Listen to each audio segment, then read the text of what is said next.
Buenas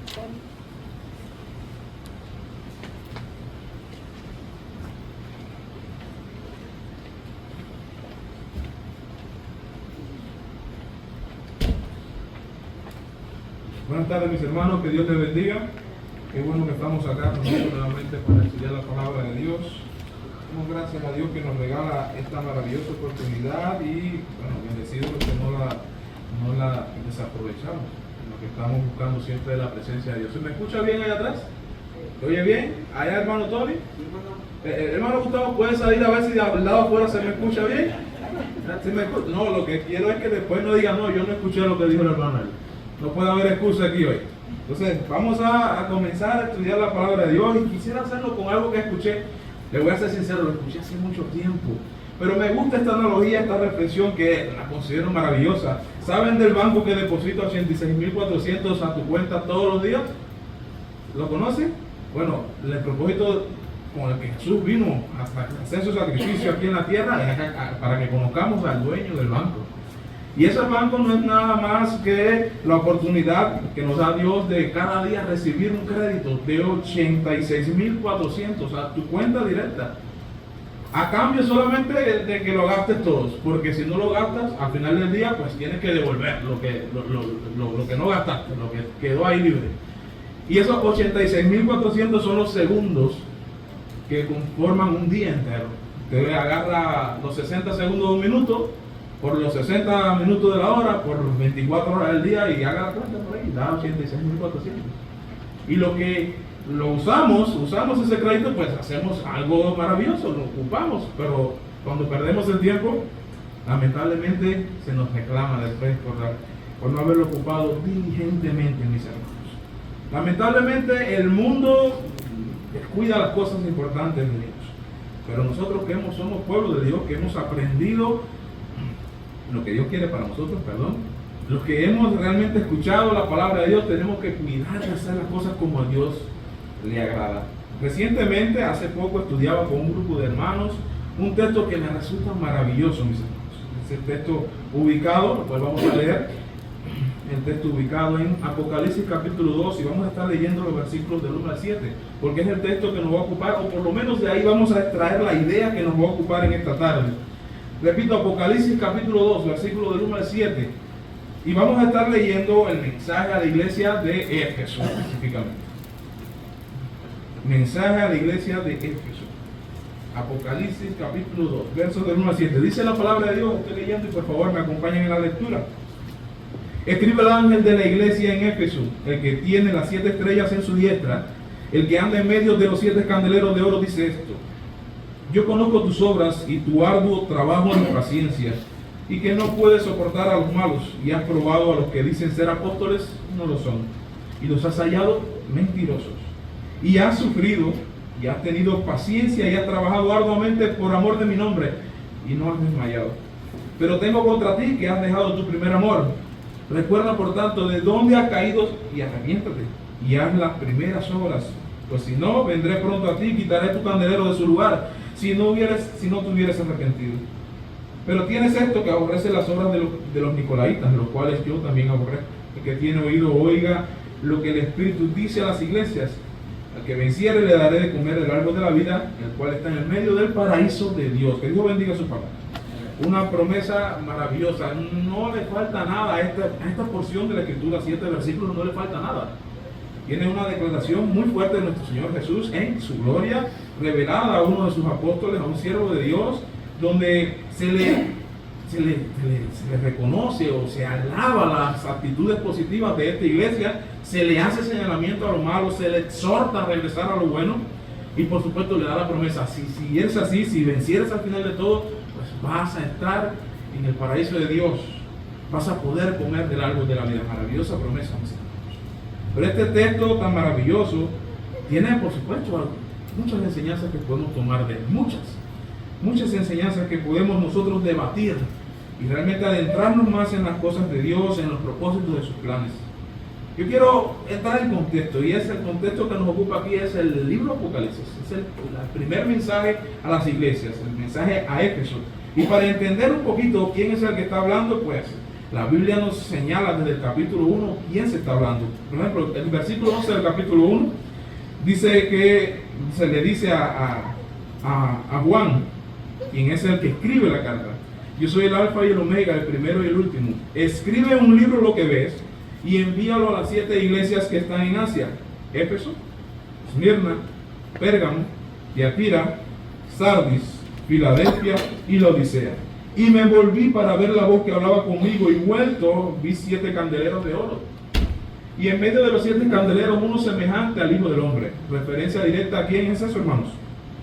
Jesús. Jesús era el que decía al Hijo del Hombre, se refería a sí mismo como el Hijo del Hombre. En medio de los 7 candeleros uno semejante al Hijo del Hombre, vestido de una ropa que llegaba hasta los pies, ceñido por el pecho con un cinto de oro. Su cabeza y sus cabellos eran blancos como blanca lana, como nieve. Sus ojos como llama de fuego, y sus pies semejantes al bronce bruñido, refulgente, como un horno, y su boca como estruendo de muchas aguas. Tenía en su diestra 7 estrellas, y de su boca salía una espada aguda de 2 filos, y su rostro era como el sol, cuando resplandece con fuerza. Cuando le vi, caí como muerto a sus pies, y él puso su diestra sobre mí, diciéndome: no temas, yo soy el primero y el último, el que vivo y estuve muerto, mas he aquí que vivo por los siglos de los siglos. Amén. Y tengo las llaves de la muerte y del Hades.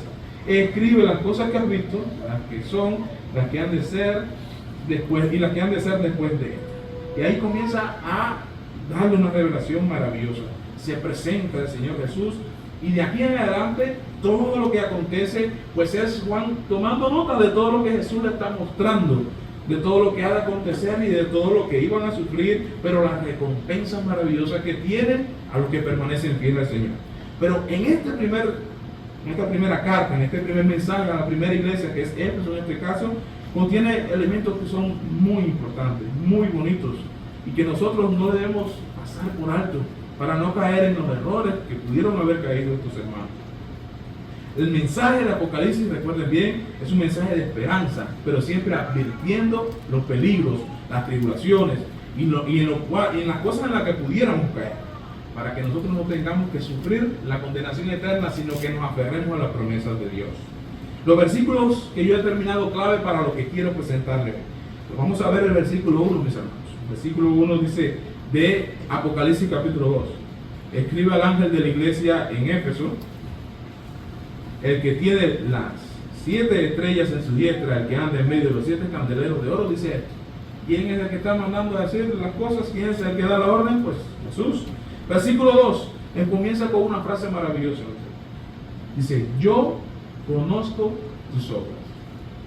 ¿A dónde podremos esconder lo que hacemos, para bien o para mal, de Dios? ¿A dónde podremos esconderlo?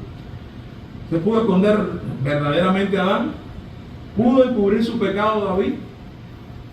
¿Pudo encubrir el pecado Saúl? ¿Pudo encubrir el pecado Ananías y su esposa Zafira? ¿Verdad? ¿Pudieron? No se puede. Lo malo no se puede encubrir. Pero sobre todas estas cosas, Dios alaba las obras buenas, porque Él tampoco las hace a un lado. Él no se hace ciego para las obras buenas. Y Él dice que Él conoce sus obras y empieza a mencionar obras que son positivas. Tu arduo trabajo, tu paciencia, que no soportas a los malos, que has probado lo que dice ser apóstoles, realmente no lo son, hallados mentirosos. Versículo 3, en este caso se continúa la misma idea: has sufrido y has tenido paciencia y has trabajado arduamente, por amor de mi nombre, y que no has desmayado en esto. O sea, Jesús está reconociendo la obra que están haciendo estos hermanos en Éfeso. No están escondidas, no están en olvido las obras que hacemos para el reino de Dios, que como iglesia hacemos. Quizás pudiéramos pensar en algún momento que nadie vio lo que yo hice y haya congoja en nuestro corazón.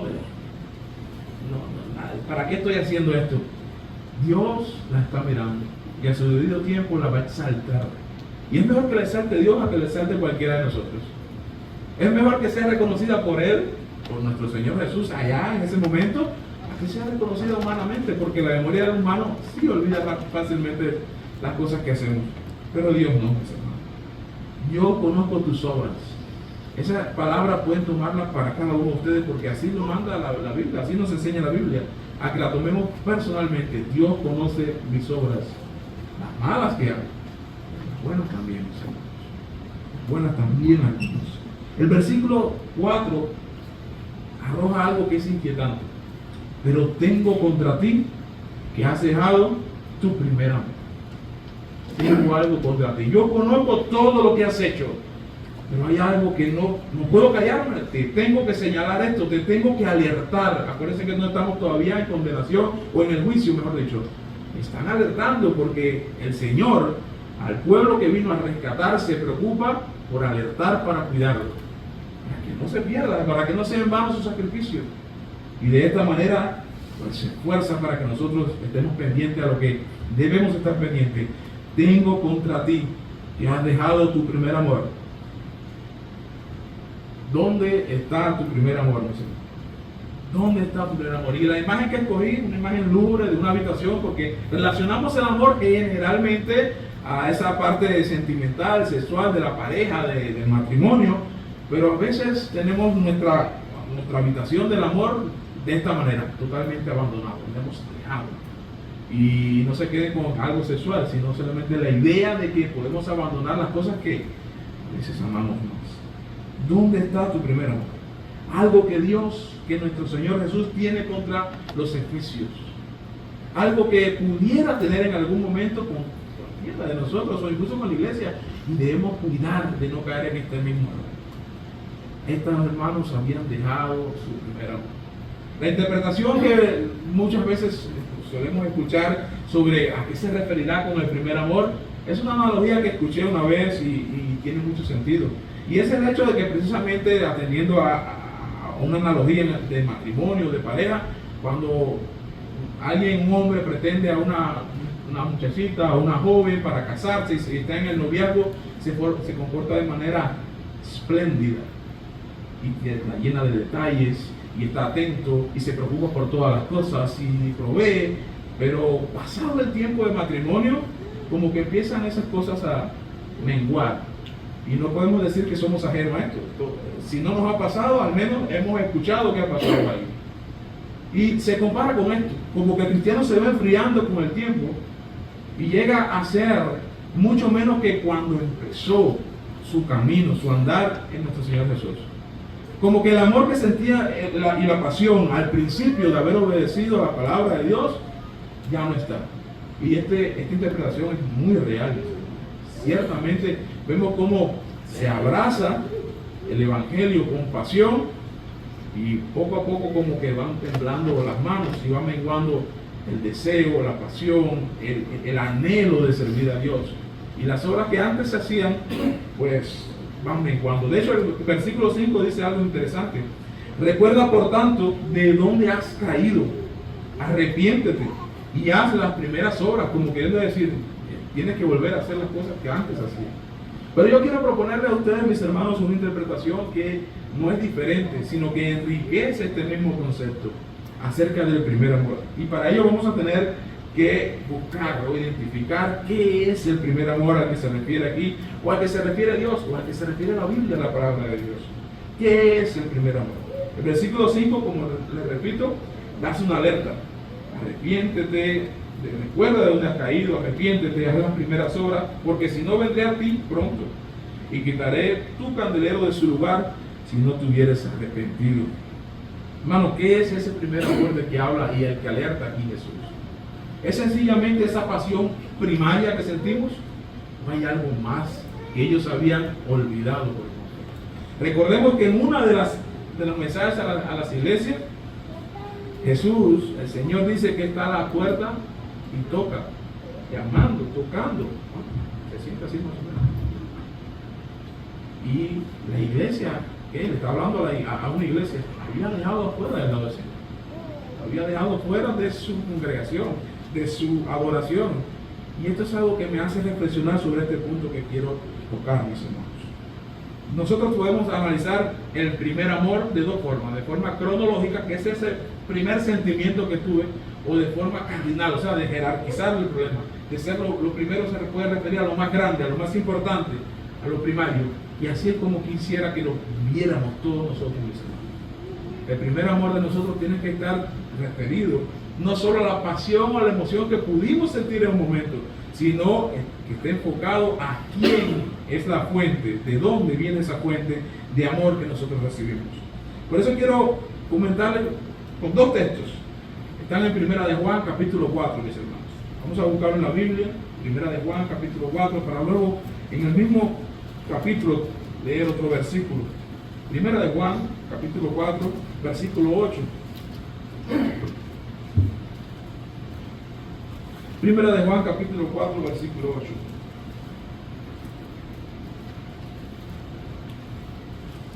Dice la palabra de Dios: el que no ama no ha conocido a Dios, porque Dios es amor. Dios es amor. Y el que no ama no ha conocido a Dios. Pero el versículo 7 dice, veniendo desde antes: amados, amémonos unos a otros, porque el amor es de Dios. El origen de todo el amor es Dios. Todo aquel que ama es nacido de Dios y conoce a Dios. Todo el que ama es nacido de Dios y conoce a Dios. ¿Por qué? Porque el amor viene de Dios. Ese es el origen del amor. Por eso en el versículo 8 te dice, pues, es que el origen del amor es Dios, del amor viene de Dios, porque es que Dios es amor, es su esencia, es uno de sus atributos que lo caracteriza. Es la fuente de todo el amor que existe, es Dios. No puede haber en nosotros ni en ningún ser del universo amor genuino si no viene de Dios. Si no está Dios en su corazón haciéndolo brotar, si no es propósito de Dios. De manera que quiero hacerles entender esto, mis hermanos. El primer amor no solamente la emoción que sentimos al principio, lo estoy repitiendo varias veces, sino el origen de ese amor. El primer amor que se da. Y lo vamos a descubrir aquí. Primera de Juan 4, versículo 19. Mismo capítulo, solo el versículo 19. Nosotros le amamos a Él porque Él nos amó primero a nosotros. Nosotros no podemos decir que yo he amado a Dios y por eso Dios me va a recompensar. No, eso es un concepto que está parcialmente equivocado. En el sentido de que a veces algunos textos de la Biblia pudieran sugerir que es así, pero así no es como funciona. Nosotros amamos a Dios porque hemos reconocido el amor que hemos recibido de Él. Porque hemos reconocido su misericordia, porque la hemos recibido y hemos además aceptado y valorado lo que Él ha hecho por nosotros. De tal manera Dios nos ha amado a nosotros que Él puso primero la acción. Dios nos separó de una nube desde afuera, desde arriba de los cielos, le dio a la humanidad, a los hombres y las mujeres. Yo los amo a todos ustedes. Ámenme para que vengan acá a la nube donde yo estoy. ¿Fue eso lo que hizo Dios? Para nada. Dios elaboró un plan y le demostró a la humanidad, a todos nosotros, cuánto Él nos ama. ¿Qué dice la palabra? De tal manera amó Dios al mundo que ha dado a su Hijo unigénito. Entonces, eso es una comparación maravillosa. Imagínense, si yo quiero trabajar, comprar un carro, para poner un ejemplo, que estoy trabajando los 7 días de la semana y estoy metiendo 14 horas de trabajo para poder reunir para comprarme el carro. A veces nosotros nos expresamos de esta manera, de esta forma, para objetivos que queremos lograr y resaltar lo que me ha costado alcanzar eso que yo quiero.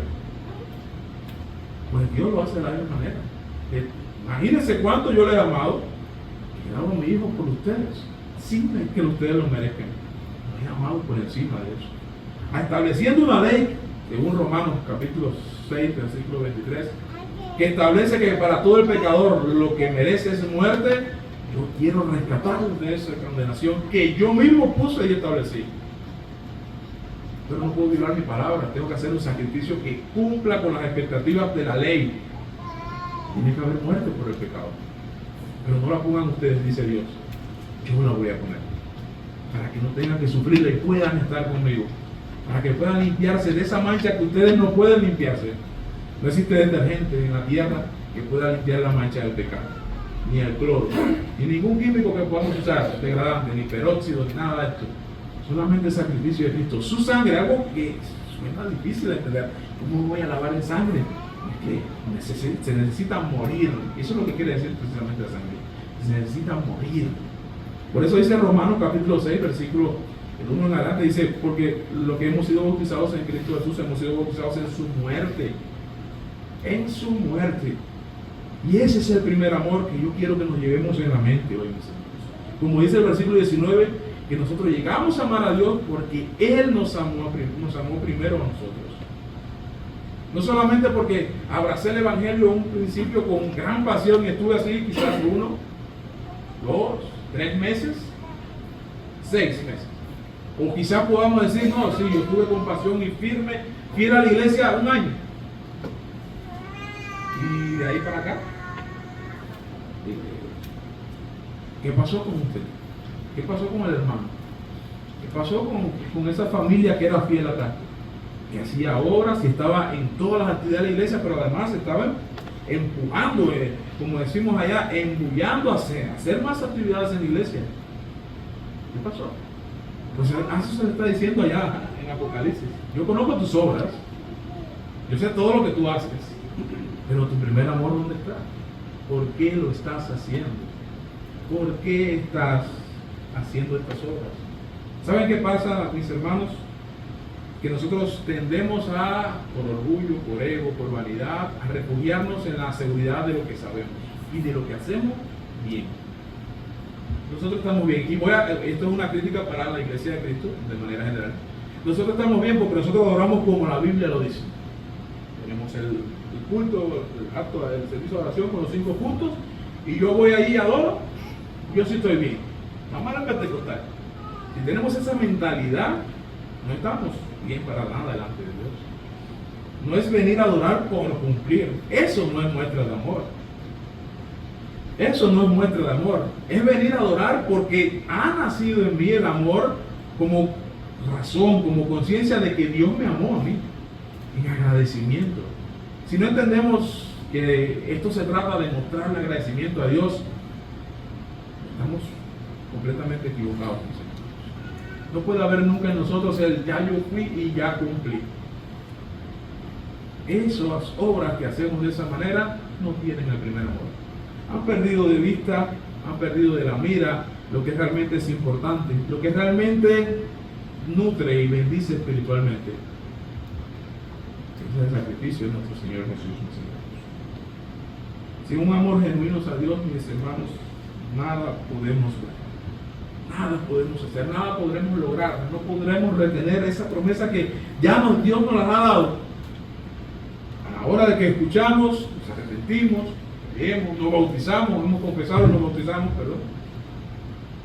Pero si no mantenemos enfocado nuestra mira en cosas que son realmente importantes, nada podremos hacer. No se trata de una competencia, de hacer más obras, sino hacer obras por amor a Dios. ¿Se acuerdan en el Antiguo Testamento? Una vez compartía con mis hermanos, cuando se mandó a hacer el tabernáculo de reunión, Dios mandó a Moisés de una manera muy sutil diciendo, bueno, vas a tomar del pueblo de Israel oro, piedras preciosas, maderas preciosas, esencias aromáticas, aceites aromáticos, lo mejor del pueblo. Pero dice además, el que lo quiera dar de su corazón, de ese lo tomarás. No quiero que estés obligando a nadie, porque Dios no ha venido a obligar a nadie. Eso era en el Antiguo Testamento, que se estaba estableciendo una ley escrita, como decimos, en piedra. Hoy en día dice que ya eso no sirve. Lo que establece Dios ahora es una ley escrita en la mente y en los corazones. Es lo que pretende que nosotros alcancemos. Que nuestra mente esté ansiosa, anhelando estar a la altura de la mente de Cristo. ¿En qué sentido? En el sentido de adorar a Dios con toda la intención, con todo el amor que podamos sentir nosotros. Y si voy a hacer algo, no hacerlo para quedar bien con mi hermano o mi hermana o el grupo de la iglesia, la congregación, sino adorar a Dios genuinamente. Hacerlo como decía el hermano esta mañana, en espíritu y en verdad. Dios busca a este tipo de adoradores, pero su adoración no va a ser recibida si no lo hace abrazando el primer amor, recordando que por sus obras no va a ser salvo, sino por la gracia de Dios, y por eso obramos. No porque nosotros obramos primero y recibimos la gracia de Dios después, no, sino porque Dios nos ha abrazado en su gracia, en su misericordia y en su amor, y por ello es que nosotros obramos. Un texto que conocemos todos, mis hermanos. 1 Corintios capítulo 13, versículo del 1 al 13. 1 Corintios 13, versículos del 1 al 3. Estoy convencido que lo han escuchado alguna vez lo han escuchado. Y el subtítulo se llama, o dice, la preeminencia del amor. Primero a los Corintios, capítulo 13, mis hermanos, versículos del 1 al 3. He escogido la opción de no usar la pantalla en esta tarde para que podamos leer y buscar en nuestras Biblias. Es muy fácil, la tecnología nos ayuda mucho, sobre todo cuando el tema es muy largo, nos ahorra tiempo. Vamos a también ejercitar la búsqueda, el uso de nuestras Biblias. Primero a los Corintios, capítulo 13, versículo del 1 al 3, dice: si yo hablase lenguas humanas y angélicas y no tengo amor, vengo a ser como metal que resuena o címbalo que retiñe. Y si tuviese profecía y entendiese todos los misterios y toda ciencia, y si tuviese toda la fe, de tal manera que trasladase los montes, dice, y no tengo amor, nada soy. Y si repartiese todos mis bienes para dar de comer a los pobres, y si entregase mi cuerpo para ser quemado y no tengo amor, de nada me sirve. De nada me sirve. La iglesia de los Corintios, mis hermanos, es una iglesia que queremos buscar. El problema que se le ocurre a una iglesia, estos hermanos lo tenían. Era una incubadora de problemas lo que tenían los Corintios. De todo tipo de problemas. Pero el origen de todos sus problemas era la inmadurez que tenían. La inmadurez dio lugar a la división, el caudillismo, y la división pues dio lugar a todo lo demás. Pero la inmadurez. Por eso en este mismo versículo se está hablando de lo perfecto que había de venir.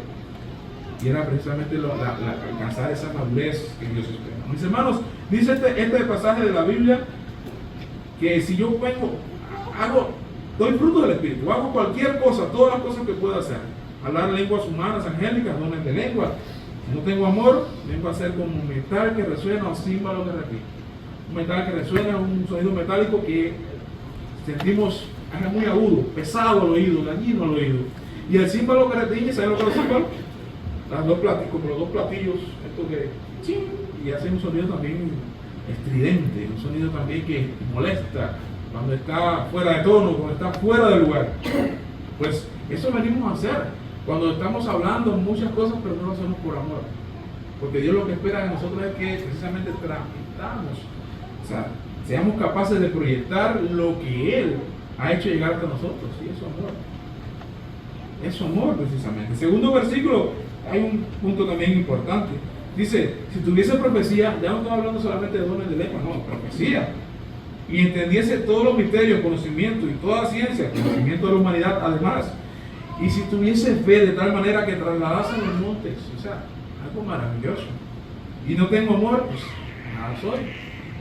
Si yo he olvidado el propósito por el cual se hacen estas cosas, y lo hago por decir, yo sí soy espiritual, mira lo que hago.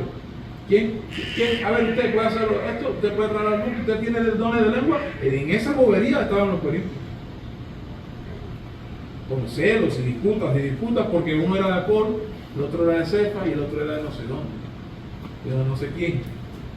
Y realmente les impedía tener un crecimiento espiritual para agradar a Dios verdaderamente. Si ustedes hacen todas esas cosas y no tienen el amor verdadero, el amor de Cristo, de la manera que Él lo ha establecido y lo enseñó, amado como yo soy amado, dando mi vida por ustedes, de nada sirve, de nada vale, nada soy, dice la palabra de Dios. Versículo 3, y si repartiese todos mis bienes para dar de comer a los pobres, obras loables delante de la sociedad, y si entregase mi cuerpo para ser quemado y no tengo amor, de nada me sirve, no tiene valor delante de Dios. Podemos decir, oh, ese hermano es intachable, ¿verdad? Se ha quitado todo para dar a los pobres. Ese hermano es muy espiritual, la palabra de poder. Siempre exhorta, siempre edifica. Unas profecías maravillosas. Esa palabra, el hermano tiene fe que en aquel momento cuando existían estas cosas, pues hacía milagros. Pero no tiene amor. A nosotros nos pueden engañar. Nosotros podemos ser engañados. Nosotros nos podemos engañar incluso a nosotros mismos. Y eso es lo más feo y delicado. El hecho de que estemos confiando y reposando sobre estas obras y no en el amor de Cristo. ¿Por qué usted está haciendo las obras? ¿Por qué usted está viniendo a la iglesia? ¿Por qué usted está obedeciendo? ¿Por ego? ¿Por orgullo? ¿O es por amor realmente y genuinamente en agradecimiento a Dios? ¿Está viniendo aquí por cumplir? ¿Estamos quizás en los teléfonos? ¿O realmente está obedeciendo a Dios porque usted está profundamente agradecido? Tenemos que pensar que una iglesia completa estaba mal delante de Dios porque había olvidado su primer amor y hacían obras. Estaban haciendo obras, pero no las hacían como al principio, en esa pasión de mostrarle agradecimiento al Padre. Ya la hacían por rutina, ya había llegado el momento de que era por cumplir, y eso Dios no lo mira con agrado. Dice el versículo 3: todo esto de nada me sirve, no me sirve de nada. Hay un texto que conocemos mucho, Mateo capítulo 7, versículos 21 al 23. ¿Saben lo que cuenta ese texto? Lo sabemos de memoria, yo creo todo. Miren, yo soy malo para grabar los versículos, pero ese lo he escuchado tantas veces que yo creo que me lo sé de memoria. Y soy malo para grabar las citas bíblicas. Malísimo. Dicen aquel día, muchos me dirán: Señor, Señor, en tu nombre profetizamos, hablamos nuevas lenguas, echamos fuera demonios, hicimos milagros, predicamos el evangelio, y ahí sí le estoy poniendo un poquito más, pero hicieron obras para mí. Entonces yo le declararé: apartaos de mí, hacedores de maldad, porque nunca os conocí. Nunca os conocí. Qué feo que nuestro orgullo sirva para nuestra perdición, que podamos estar equivocados completamente haciendo lo bueno. Eso es increíble. Solamente porque Dios no se va a fijar en las obras. Se lo dijo a Samuel: no mires lo alto de su estatura ni su parecer, yo miro lo que ustedes no miran, yo miro el corazón. Dios, podemos engañar al hermano Efraín: hermano Efraín, yo sí soy bueno, te voy a ayudar, te voy a apoyar y voy a estar contigo y te voy a ayudar a aprender la Biblia, y vamos a estudiar juntos y vamos a hacer obras y evangelizar juntos y a crecer. Al hermano Efraín yo pudiese engañar, pero ¿y a Dios? ¿Cómo engañamos a Dios? ¿Cómo pudiéramos nosotros convencer a Dios de que estamos haciendo las cosas realmente porque le amamos, cuando no es así? Si el objetivo de nuestras obras dentro de la iglesia y aún para el mundo, porque ya somos embajadores, según dice la Escritura, no es con el objetivo de mostrarle amor y agradecimiento a Dios, recordando que el primer amor lo dio Él y no nosotros, estamos en una gran decepción. El tema es para llamar la atención sobre lo que estamos haciendo y con qué intención lo estamos haciendo, en función de qué lo estamos haciendo. Y eso vale para todos. La reflexión, por supuesto, empieza desde acá, a todos nosotros, mis hermanos, porque es necesario que nosotros no nos dejemos arrastrar por el orgullo de yo logré o yo hice. ¿Saben por qué? Porque existen textos maravillosos que me encanta compartir, y ese texto vamos a leerlo, Tito 2.14. Tito 2.14, vamos a ver lo que dice Tito. Tito 2.14 dice algo maravilloso, hablando de el sacrificio de Cristo, pero lo que logró el sacrificio de Cristo, no de manera individual en cada uno de nosotros, sino como pueblo. Dice: quien se dio a sí mismo por nosotros para redimirnos de toda iniquidad y purificar para sí un pueblo propio, celoso de buenas obras. ¿Ok? Yo estoy haciendo las obras que Cristo mandó. Y acuérdate de lo que le dijo Cristo a los de Mateo capítulo 7, versículos 21 al 23. Entonces, ¿qué más? ¿Qué más? No puedes hacer obras pensando que son mérito propio, que tú estás haciendo lo bueno porque tú eres bueno. No caigamos en el error del mundo, de que piensan que son buenos porque ayudaron una vez a alguien o ayudan todos los días a alguien. El que ayuda todos los días a alguien en la persona, si no ha conocido a Cristo, aún así se va a perder. Dice que si no tiene amor, de nada le vale, de nada sirve. Es algo vacío, estridente para Dios. Eso es símbolo que retiñe para Dios. Estás hablando mucho, pero en el que hable, aunque esté hablando bien, me molesta. Le pasó a Pablo con la que estaba endemoniada. ¿Y qué decía la endemoniada? Estos hombres son verdaderos profetas de Dios. Les molestaba, aunque estaban diciendo cosas que eran verdad, pero vienen vacías porque su intención no es adorar a Dios. Y nosotros tenemos que aprender o ganar eso en nuestro corazón, de que es necesario que adoremos a Dios de corazón. Ahora no es para que digamos, bueno, yo todavía no tengo ese amor, no, mejor no voy a hacer las cosas. No, esa no es la idea. La idea es que lo busquemos, que construyamos en nosotros ese sentir, porque se puede construir. Se puede construir ese sentir en nosotros, ¿con qué? Con el estudio y la meditación de la palabra de Dios. Aquí está el manual. ¿Cómo usted puede edificar ese sentir? Dice aquí Tito que Cristo edificó, ganó para sí mismo, o sea, dice, purificó para sí mismo un pueblo propio, celoso de buenas obras. Celoso de buenas obras. Pero esas obras no son las obras que nosotros pensemos que es bueno. El hermano esta mañana también lo decía. ¿Vamos a dar a Dios con cualquier cosa que me parezca que es bueno? No. Vamos a ver qué dice Efesios 2:10, mis hermanos. Efesios 2:10. Casualmente, a la misma iglesia a la que se le escribe la primera carta, allá en Apocalipsis que estamos tocando. Efesios 2:10. Dice, Efesios 2:10, porque somos hechura suya. Somos criaturas de Dios, creados en Cristo Jesús. Ahora sí está hablando ya del pueblo de Dios. Hemos sido creados en Cristo Jesús para buenas obras, las cuales Dios preparó de antemano. Ya estaban establecidas la forma en la que Dios quiere que se le adore. De antemano, no dice cuándo las preparó, solamente dice que cuando nosotros pensamos hacer algo bueno para Dios, mucho antes, mucho tiempo atrás, ya Dios había preparado lo que Él quiere que hagamos. Adivinen que Dios no te va a exigir que te saques un ojo, ni que te cortes un brazo, ni algo pesado. Y este es el amor a Dios, y que guardemos sus mandamientos. Sus mandamientos no son gravosos, no son pesados. No hay que pensar que Dios me va a exigir algo que yo no pueda hacer. Hombre, Dios está pidiendo mucho. No, eso no puede estar en mi cabeza.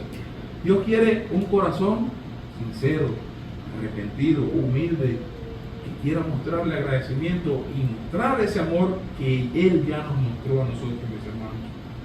Él preparó de mano estas obras, de manera que esas obras, aunque usted las haga, no son obras suyas, son obras de Dios, porque para eso fuimos creados. Y debemos dejar entonces ese punto de vista de que ya yo fui cumplir, ya yo hice lo bueno, yo fui el domingo. Y en la semana, oraste a Dios, por lo menos oraste a Dios un día a la semana. Usted puede decirme así, no, sí, hermano, yo cuando me levanto no falta, mi oración no falta, y oro por todos mis hermanos en mi iglesia, y antes de dormir también oro, y doy gracias por cada alimento, así sea un vaso de agua como tomo. Qué espiritual eres. Cuéntaselo a Dios, a ver cómo te va con ese cuento. Es muy difícil. La iglesia de Éfeso es una iglesia maravillosa, fundada quizás por el equipo de Pablo. Pero ¿saben qué? El apóstol Juan, el mismo que escribe esta epístola, al parecer, históricamente, no es bíblico la información que le doy, pero históricamente se recoge que luego de su exilio en Patmos, pues fue para allá y pasó sus últimos días o sus últimos tiempos en Éfeso. Así por lo menos lo recoge la evidencia histórica. Tenemos que reconocer que era marcada la importancia, porque Éfeso no era cualquier ciudad, era una ciudad importante, grande, y habían hecho obras de valor delante de Dios, pero habían dejado atrás su primera. Lo habían sustituido por algo llamado orgullo, pesadez, quizás ego, y estaban confiando precisamente en esas obras. Fíjense bien, estos hermanos reconocen cosas buenas, incluso habían probado falsos profetas y lo habían hallado mentiroso. Incluso aborrecen las obras de los nicolaitas. Pero Dios tiene algo contra ellos. Jesús tiene algo contra ellos. Has dejado tu primer amor. Has dejado a Jesús fuera de la fórmula. Y Jesús no puede estar fuera de la fórmula. Es necesario que esté y sea el centro de él, para que realmente nuestra vida produzca frutos genuinos en Cristo Jesús para Dios. De lo contrario, no podemos. ¿Las obras son necesarias? Por supuesto que sí. Que sin obras es muerta. Pero tenemos que reconocer que las obras que vamos a hacer son en agradecimiento. No para que Dios me dé, no, es porque ya Dios me dio, porque ya Dios me salvó, porque ya me rescató de la condenación del mundo. Y nosotros mostramos obediencia a Dios. La pregunta que deberíamos hacer: ¿por qué obedeces a Dios? Porque los que estamos aquí estamos obedeciendo. Quizás más o menos, un poquito más, un poquito menos. Quizás no todo al mismo nivel de conocimiento de la Biblia, pero estamos obedeciendo, perseverando. ¿Pero por qué lo haces? Estás viniendo para agradecerle a Dios, para retener la promesa y el premio que ya nos ha dado? ¿O estás viniendo solamente para cumplir? Si es por agradecimiento y por amor, mis hermanos, Dios no va a faltar a su palabra. ¿Saben cuál es el riesgo de caer en lo otro? De por orgullo, de que cuando yo considero que ya hice lo suficiente y que ya tengo mérito propio, entran los pecados. Pero yo adoro correctamente. Estoy cometiendo un pecado por aquí, pero no soy como aquellos que no adoran correctamente. Y estoy cometiendo una falta por acá, pero yo voy el domingo y ya me limpio. Y esa no es la idea. La idea es que nosotros seamos para Dios como Él es para nosotros. Constantemente santificándonos porque Él es santo. Yo soy santo. Ustedes tienen que ser santos como yo soy también. Nosotros tenemos que entender, mis hermanos, la intención que tuvo Dios a la hora de dar el sacrificio de nuestro Señor Jesús, que hizo nuestro Señor Jesús. Si no lo entendemos, va a ser fácil olvidar quién amó primero. Y lamentablemente, y se lo digo con toda la sinceridad, es perceptible el hecho de que a veces no obramos por el amor genuino de Dios. Me estoy incluyendo para que nadie se sienta mal. Pero a veces es perceptible. ¿Se imaginan si este recipiente de barro imperfecto lo nota? ¿Qué estará percibiendo Dios de mí? ¿Realmente lo que estoy haciendo Dios lo está recibiendo? Hoy se habló de eso, sobre la adoración verdadera. ¿Estamos seguros de que soy un verdadero adorador? ¿De que Dios está recibiendo lo que hago para Él, lo que ofrezco para Él? ¿O habré dejado mi primer amor? Que Dios me lo bendiga, mis hermanos. Es mi deseo en esta tarde que nos quedemos con esta reflexión en la mente. Vamos a ponernos de pie, hermanos, y hay un canto que vamos a cantar. Canto